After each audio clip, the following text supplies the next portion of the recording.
പാലക്കാട്ടെ ഇരട്ട വോട്ടിൽ കളക്ടർക്ക് പരാതി നൽകി CPIM. 2700 ഇരട്ട വോട്ടെന്ന് ആരോപിച്ച് മാർച്ച് നടത്തി. കൃത്യമായ പരിശോധന നടന്നെന്ന് ജില്ലാ കളക്ടർ. ഇരട്ട വോട്ട് ആരോപണത്തിൽ ആശങ്കയില്ലെന്ന് കോൺഗ്രസ്. പോളിംഗ് ബൂത്തിൽ ചലഞ്ച് ചെയ്യാൻ BJP.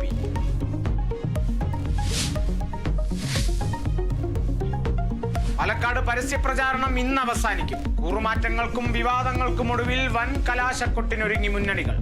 അവസാന മണിക്കൂറും വോട്ടുറപ്പിക്കാനുള്ള ഓട്ടപ്പാച്ചിലിൽ സ്ഥാനാർത്ഥികൾ.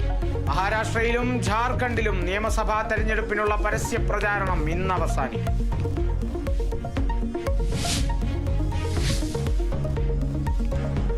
മണക്കാട് സാദിഖ് അലി ശിഹാബ് തങ്ങൾക്കെതിരായ മുഖ്യമന്ത്രിയുടെ പരാമർശത്തിനെതിരെ ലീഗ്.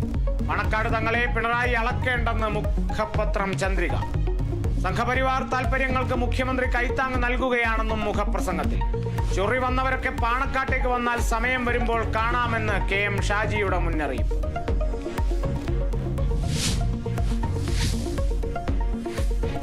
മംഗളൂരുവിൽ റിസോർട്ടിലെ നീന്തൽക്കുളത്തിൽ യുവതികൾ മരിച്ച സംഭവത്തിൽ ദുരൂഹത.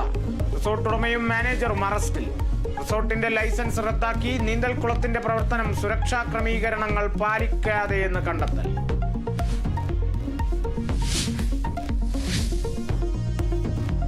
സംഘർഷം തുടരുന്നതിനിടെ മണിപ്പൂരിൽ വീണ്ടും മൃതദേഹങ്ങൾ കണ്ടെത്തി. ജിരിബാമിലെ നദിയിൽ നിന്ന് കിട്ടിയത് വയോധികയുടെയും 2 വയസ്സുള്ള കുഞ്ഞിന്റെയും മൃതദേഹങ്ങൾ. മുഖ്യമന്ത്രി ബിരേൻ സിംഗ് വിളിച്ച അടിയന്തര യോഗം വൈകിട്ട്. സമാധാനം പുനഃസ്ഥാപിക്കാൻ സാധ്യമായ എല്ലാ നടപടികളും സ്വീകരിക്കാൻ ഉദ്യോഗസ്ഥർക്ക് അമിത്ഷായുടെ നിർദ്ദേശം.